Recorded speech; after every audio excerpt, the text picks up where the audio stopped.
I don't think Anthony Edwards wants the off-court scrutiny that goes along with being face of the NBA. I really do. And at 23 years old, I don't necessarily totally blame him for it. But are you surprised, Brew, that this is kind of being foisted upon him and he is saying, no, I don't want it? No, because of what you just said. The context is important. It wasn't like he's running from, oh, I don't want people expecting me to be the best hooper in the league or to win championships or anything like that. He's saying, as you said, I don't want the scrutiny in my private life. Now, Ja Morant's a prime example. Ja was certainly a candidate to be face of the league. He's not anymore because of things with the gunplay and all that stuff.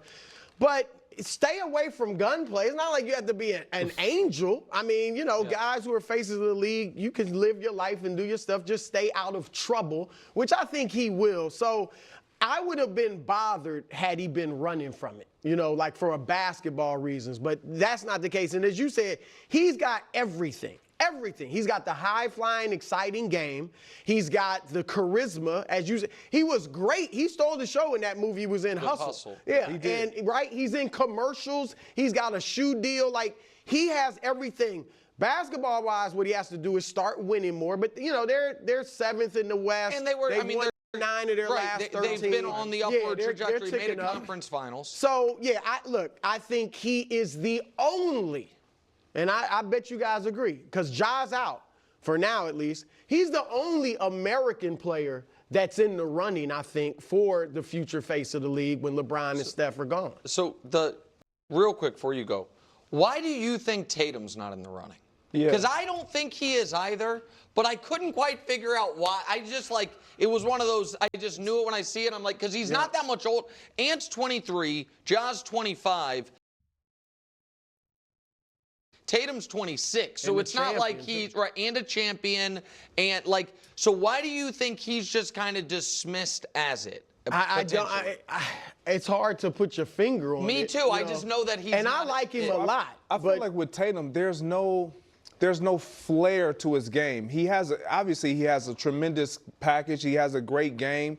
But there's nothing that you watch Jason Tatum and you get excited. When you look at faces of the league, you're gonna have kids saying, I want to be that guy. I want to be that guy. And I just don't see kids saying that about Jason Tatum. And his game's not dull. He's got the handle. He's got, you know, like you said, mid-range three, but he dunks, he plays D. But it's just something.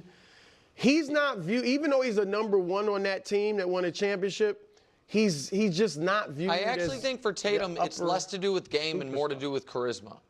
Honestly, I just think and again, I'm not trying. I'm not trying to take a shot at Jason at all. Right. It just feels like that kind of star power. You know, the feeling, even though he is right now clearly a better player than Anthony Edwards and has accomplished more, all of that, it just doesn't feel like he is going to be the front of the magazine. You know what I mean, for the league. Yeah, like what? Yeah. All right. There's really two conversations being had right now. One about, you know, the face of the league and why someone like Jason Tatum isn't the face of the league. I want to address both. But before I do, I just want to emphasize that I strongly believe that it's conversations like this and the priority of conversations like this is partly why the NBA struggles so much. Because we're having this constant conversation about who's going to be the next face of the NBA. Having a face of the NBA hurts the NBA because it makes it about that singular person or a couple people. And it's a conversation that we constantly have all the time, and it's just absurd. The NFL does not have a face of the NFL, and it's better. And when they try to make someone the face of the NFL, like Patrick Mahomes or Tom Brady, there's a tremendous amount of pushback. Because the Detroit Lions aren't watching the Lions or the NFL or Monday Night Football, Sunday Night Football because of Patrick Mahomes, Tom Brady. Philadelphia Eagles fans aren't tuning into the Super Bowl because they're like, oh, it's Patrick Mahomes. No, they're there to watch their team win. That's what it gets boiled down to. So this constant trying to figure out the face of the league, who do we double, triple, quadruple down behind? It hurts the league. Make it about ball. Make it about the game itself. There's a reason why For football, you can just casually watch a Thursday night, a Sunday night, a Monday night game, and it doesn't matter who's playing. It could be a backup quarterback for the Kansas City Chiefs or the Detroit Lions or the Philadelphia Eagles, and you'll still tune in. You'll still want to watch. But the NBA, the Lakers are playing and LeBron's not playing. You're like, I'm not. Oh, Steph's not playing. Meh. Even when they are playing, and now Steph is on the bench, you're like, oh, he's on the bench. I'll run to the bathroom real fast. I'll grab some food. Nah, you don't need to pause it. It's all good. It's all good. And that's such a big problem. And so much of it, though, is because of conversations like this. It's all media construction. It's all narratives that are constantly formed. And it becomes a problem. No doubt do you want to watch great players be great. Of course, you rather watch Patrick Mahomes with the Kansas City Chiefs, Jalen Hurts with the Philadelphia Eagles. You don't want to watch backup quarterbacks, but you're still more likely to casually watch a football game, missing those people, missing those superstars. Whereas with basketball, if these superstars aren't playing, there's like fundamentally zero reason for you to watch the game. You're like, why am I going to watch this? What's the point? I'm going to watch, a LeBron-less and Luka-less Lakers take on the Utah Jazz for what? So then, if anything, the conversation should be had is how can the NBA evolve past a face of the league? And then it becomes, oh, well, this American-born face of the league and this and that, and it's just like, again, it continues just to get sloppy. And we start to have conversations that I feel as though are unnecessary to be had. And that is such the problem with the NBA. We're constantly talking about everything but the actual games. And it's just, I don't know. It's frustrating to see. It's frustrating to see.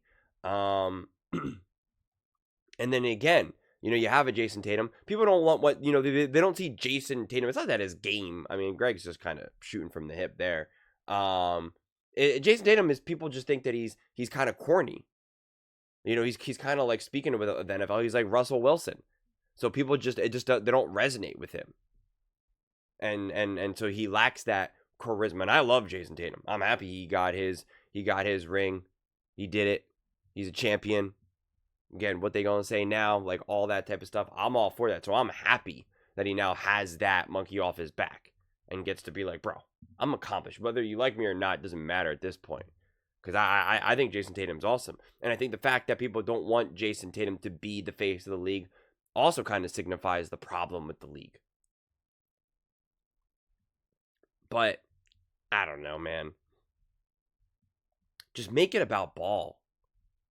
Make it about ball. Make it about the teams. And less so about the players. Make it about the pursuit. And less so about the antics of someone off the court. I mean, it's just, I see clips like this and I get so frustrated of how far basketball has become, has come from. I mean, like, it's just so messy and it's so irritating because I love basketball so much. I love the NBA so much. And watching these guys duel over the years, watching a 7-game series. A lot of people kind of talk about the issue of a 7-game series because there's less urgency, but it's awesome because you can watch one game where one team or one player goes off and then you're like, all right, do it again. Or if you're rooting for the opposing team, you're like, we got to slow them down. You get that redemption. Things start to get chippy. Things start to get intense. And I live for it. I love it. But now we have to figure out, should Ant be the face of the league? If not, why not? And the only other American-born player who could be the face of the league is Jason Tatum, and he's not it. So then what do we do here? And it's just like, it's like if we were having conversations about the Philadelphia Eagles and what color should they, what color green, what shade of green should they wear? Or the nonsense conversation we had about the Kansas City Chiefs about Taylor Swift and Kelsey's parents, Kelsey's mom.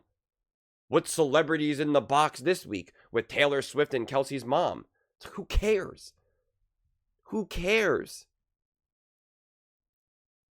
Keep it about the sport, not all the other extra stuff. The NBA is so obsessed with the celebritization of the NBA, and they've been like that for a while. They've been like that for a while. And the problem is that when they don't have enough celebrities in the NBA, they resort to Kevin Hart. Great. Awesome. I don't know. I wish I had a better solution to how to get through this. How to get the drama back in the game, on the court. Who cares about any of this other nonsense? Does not matter. It really does not matter. But yeah, that's what we keep talking about. And it's frustrating. But those are just my thoughts. I'd absolutely love to hear yours. What do you guys all think about the face of the NBA? Do you think it should be Ant? Do you think it should be someone else? Do you think it needs to be an American-born player or whatever? Let me know in the comments below. I read every single comment. So whether you agree with me or disagree with me, either way, let's get in some discussions. Let's get in some fights. But ultimately, let's just have some fun. And please do consider subscribing. We're building an amazing community here, and I absolutely love to see you part of it. I want to build something that we all genuinely feel connected to. Something that we're really excited to be part of. I think we're well on our way to doing it. Please don't forget to give this video a thumbs up, as it really does help the visibility and the algorithm. Thank you so much. See you next time.